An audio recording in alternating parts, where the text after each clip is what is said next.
You mentioned already the winter conference idea. How did that play into your overall strategy, and what do you see? How did you go about recruiting students to that? And can you share a little bit more about that whole deal? Yeah, I'm really passionate about getting people to their winter conference. I'll unpack that for sure. So for us, year one, we worked backwards on what are we, and I asked the question, like, what are we really trying to produce here? Okay, we're trying to help guys and girls graduate who are disciple makers. Well, who are the ones who are going to be disciple makers? Well, the one most likely they will have gone to our summer project.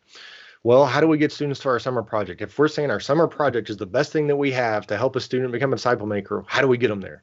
Well, if you look at the data from the other campuses, most of the students who come to our summer project go to our winter conference. And, the summer project is 9 weeks long, but our winter conference was 4 days long. And it's really seeker friendly. And so it's something that's a little bit easier to recruit to. So we just said, hey, let's do whatever it takes to get people to our winter conference, because we know it's going to serve our ultimate vision, our ultimate goal.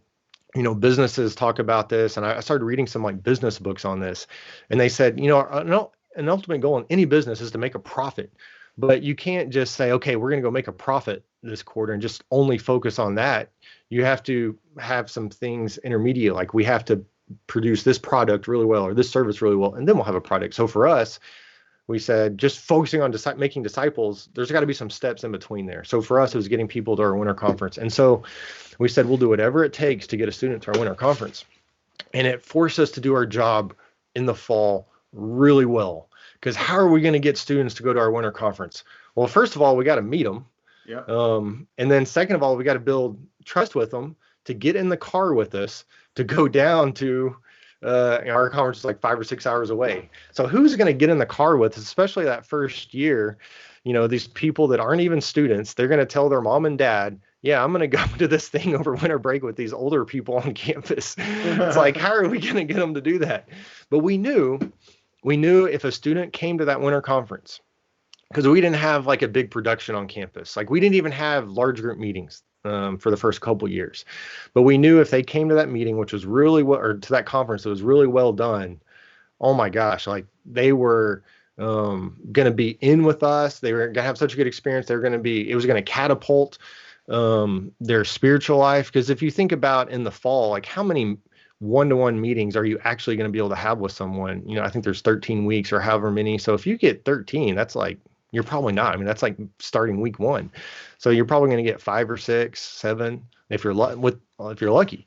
Yeah. But if they come to your winter conference, man, if you count up every single main session, every single workshop, and just the time in between, that's like more than what they would get in an entire semester packed into, 4 days or whatever it is. And just anytime you go on a road trip with someone, it's like that's this amazing memory. Yeah. And you did this thing with somebody. So you're like bonded for life. So we just saw that there would be so much value in it. And so we'd have to work backwards, even getting people to our winter conference. We got to meet them. We got to build trust with them. We got to get them to our house for a dinner. We've got to get them to a Bible study. There's got to be some kind of spiritual interest there. But then there's also people who, like, there's this guy I've spent a lot of time with. I've recruited him to our winter conference. He came to Bible study. We're meeting up on the one. But now that he's in, his roommates are in too. And none of those other things, I didn't even do any of them. But because Scott is in, Scott's friends are coming too. And so that first year, we made it a goal to get 10. If we could get 10, man, that'd be unbelievable. If we can convince 10 students in with us. And I remember it was early November when our 10th student signed up. And we were just like, woo, like high-fiving each other. And we ended up having 28 go. And wow, man, it was just the coolest thing. They showed up and, they're looking around. There's several thousand students there. And it was like us 28. And, they didn't all know each other. They were, it was people that we had met individually on campus. And so they all became buddies and they just had a great time. But one of the principles that we had was we were going to celebrate whatever number God gave us. We didn't know how many people were going to go to our winter conference. and I'm going to work like a dog up until January 2nd, the day that it starts, to get people there. And I'm going to do whatever it takes to get people there, because I don't know who God's going to bring.